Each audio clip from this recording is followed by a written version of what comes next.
intestine must focus your attention. However, now I think of it, surely they would have been smuggling drugs out of the country rather than into it. Perhaps they were lost or stupid drug mules.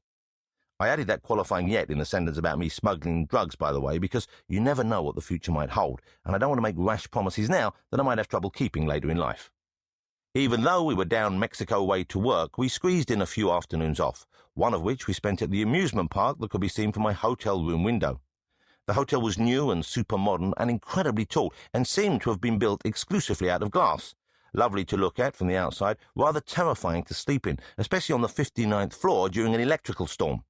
The funfair, however, was great, and while enjoying the roller coaster, an old-fashioned Johnny made of wood, apparently built in the 50s, then left alone to acquire the appearance of elegant decay, which looked as if it was rarely, if ever, troubled by pesky safety checks, I had something of a minor epiphany.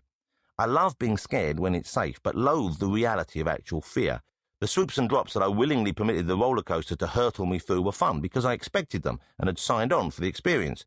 But encountering more or less the same sensations unexpectedly in a plane or a tall glass building made me sweat and pray to all the gods I've flirted with over the years and promise I'd never put myself in the same situation ever again. Seeing as much of the build-up to visiting Mexico City involves people finding different ways of telling you might not make it back alive, you'd have thought a bumpy landing and some lightning would have been easily shrugged off. It's not as if I hadn't tried to prepare myself for the worst. I'd packed some shabby clothes for our trips out of the city, having been warned that we should try our hardest to look poor. Compared to today, I suppose I was poor back then, having a mortgage that kept me awake at night and not for a moment believing I had any long-term career prospects on television, and therefore worried about how I would support my family once the bubble burst. But compared to some of the actual live Mexicans I saw there, of course I was rich beyond comprehension. Driving out to a big wrestling event that was taking place in what I remember as being a very, very large barn with seats, we saw many people who were proper, raggedy-ass cartoon poor. That's not to say they didn't look nice. In fact, compared to the way poor people look nowadays, they looked fabulous. Traditional style clothing that had been patched and repaired and was still authentically of the region. Straw hats, babies tied onto their bodies with lengths of colourful cloth, nice friendly eye candy style poverty. None of the truncated limbs or festering sores that India is so rightly famous for, nor the starving, fly-covered African-style poverty that frankly no one can enjoy driving past, however quickly. This was old-school 100% charming poverty, picturesque and life-affirming, and, most importantly to those with the purest approach to travel, indigenous. Not like today, when no matter where you look, you're likely to see people wearing hand-me-downs and cast-offs from the West.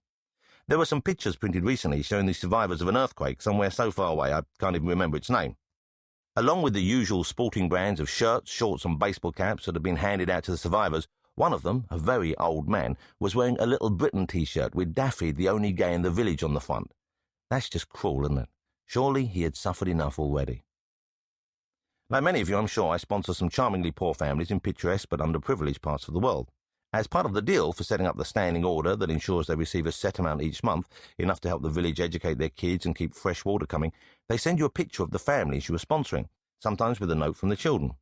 It's very sweet and helps to keep you involved enough not to cancel the standing order in a year's time when you get bored with the concept of sending money to strangers. But in one of the pictures they sent me, alongside the adorable children living in a tiny house made of clay, trying their best to smile and look cute for the rich but possibly fickle stranger half a world away who helped pay for the village well, you can make out an elderly family member sitting in the background.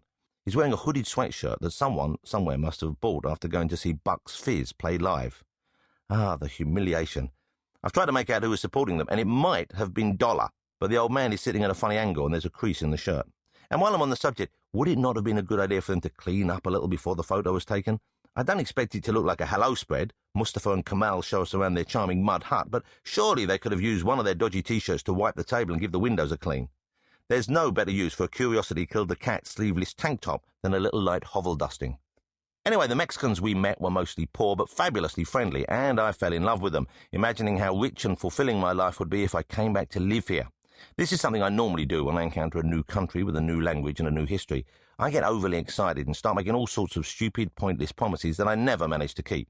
I convince myself I will return with the whole family within 6 months. I just know that this time I really will go to the absurd trouble of learning the language fluently. And when I reappear, those people to whom I stammered an unconvincing good morning or how much is that in native will be delighted and impressed that the handsome gringo who they secretly recognized as being somehow better than all the other tourists is now virtually one of them. With that in mind, and considering myself virtually a proper Mexican by day 3, I took great care to ensure that my mementos reflected my state.